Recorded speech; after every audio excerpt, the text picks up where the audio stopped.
This is Democracy Now!, democracynow.org. I'm Amy Goodman. At the United Nations General Assembly, a number of Latin American leaders condemned the U.S. for unilaterally attacking boats in the Caribbean. The Pentagon recently sent warships to the region after Trump secretly authorized the use of military force in Latin America under the guise of the war on drugs. The bombing campaign began earlier this month when the U.S. blew up a boat carrying 11 people off the coast of Venezuela.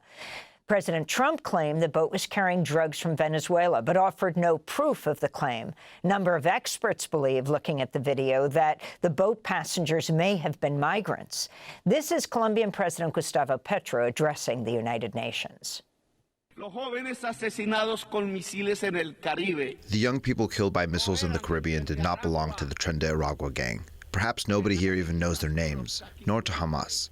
They're from the Caribbean, possibly Colombians. And if they were Colombians, with apologies to those who dominate the United Nations, criminal proceedings should be opened against those U.S. officials responsible, including the top official who gave the order, President Trump. Cuba's Foreign Minister, Bruno Rodriguez, also condemned the U.S. strikes in the Caribbean.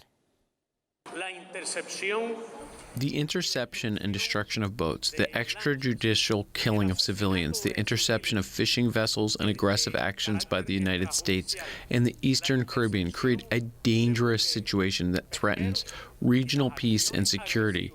I reiterate Cuba's unconditional solidarity with President Nicolás Maduro Moros, the Bolivarian Republic of Venezuela, and the civil-military union of its people. For more, we're joined by Carlos Fernández de Cossío, Cuba's Deputy Foreign Minister, here in our New York studio. Welcome back to Democracy Now! It's great to have you with us. If you can start off by responding to the U.S. bombing these boats, most often linked to Venezuela, and boarding a fisherman's boat, what you think is U.S. plans and what is Cuba's response? Well, thank you for having me.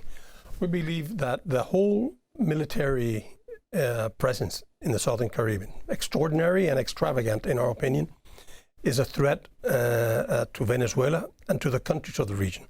There's no real reason for that to be there, and the justification that they're fighting drugs or organized crime is believed by no one. The attack on the boat, an extrajudicial attack, it's unacceptable based on international law, and we guess that U.S. domestic law. They're assassinating people for no reason, without evidence, and without showing what's the reason why they would try to attack these people. So how are Latin American leaders organizing at this point? The region the majority of the governments in the region have expressed their concern. There are instances of concerting ideas in the region through CELAC, through ALBA, but there's not today a full consensus on how to deal with this issue. You may have heard that Defense Secretary Pete Hegseth has summoned hundreds of generals and admirals to a base in Northern Virginia next week for an unprecedented meeting of the nation's military. Do you have any idea what that is about?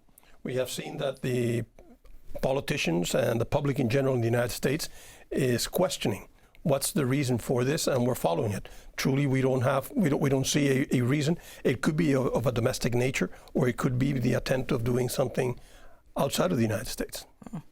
The strikes appear to have been outside of any declared war zone, targeting civilians who pose no immediate threat.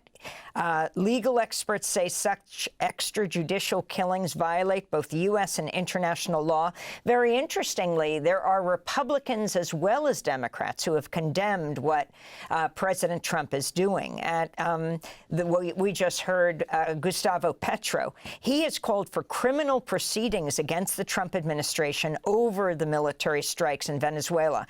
You are a close ally of Venezuela.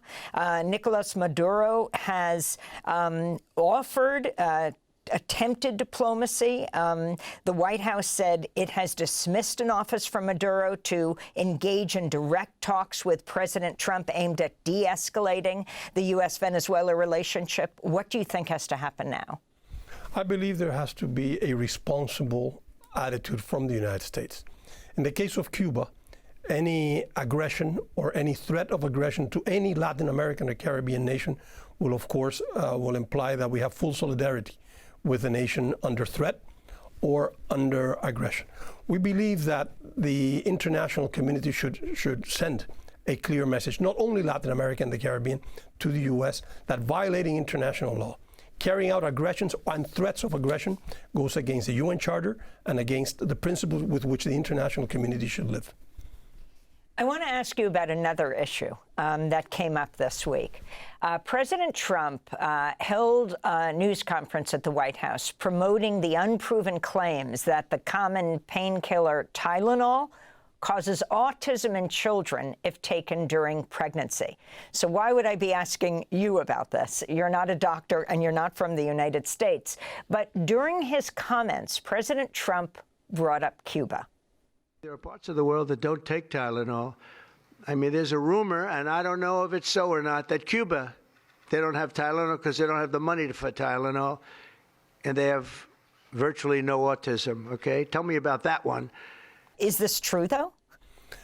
First, I'm not surprised. Americans in general, politicians included, are frequently ill-informed or misinformed about Cuba because there's a lot of propaganda regarding Cuba that distorts reality. In Cuba, first of all, we produce acetaminophen, and acetaminophen is prescribed to the population as a respected painkiller. And in Cuba, we have autism. In fact, we have a very strong program of autism that covers the whole country. Because of the nature of our public health system, we have the exact number. It's not estimated. We have the exact number of people who suffer autism. We have special schools, special programs, special clinics, special programs that go down to the community. It's quite well treated. And we have even cooperation with other countries around the world regarding the issues of autism. Finally, when President Trump took office, he reinstated Cuba's designation as a state sponsor of terrorism. Is that going to change? We hope so. The only link of Cuba with terrorism is as a victim of terrorism carried out by the United States for years, sponsored by the government of the United States. Today, where it's allowed, there are people living in the United States that finance, organize, and carry out violent and terrorist actions against Cuba. That exists today. We're not saying that today the government is participating, but the government is tolerant with those people. Many people have been concerned that President Trump is so concerned about the Epstein files, and I'm sure you've read about that, his relationship with this sex offender, that he will do anything to distract attention, and that these bombings of the boats are a way to prod Venezuela and perhaps even Cuba, a close ally of Venezuela, to attack back, which would then, of course, divert all attention to what's happening in Latin America and the U.S. relationship. Your response? It could be the case. It wouldn't be the first time in the history of the United States when something like this occurs.